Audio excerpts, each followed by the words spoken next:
It has also come to my attention that some cabinet secretaries have been involved, or rather they are involving themselves in political activities.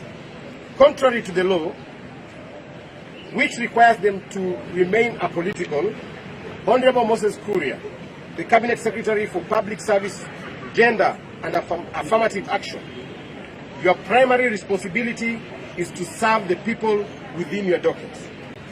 Should you wish to engage in politics, you are welcome to resign and join the political arena. Similarly, Honorable Kipchumba Murkomen, Cabinet Secretary for Roads and Transport, your focus should be on addressing the pressing issues in your ministry, particularly the repair of roads damaged by the recent floods. Serve the people or step down from your position and return to politics.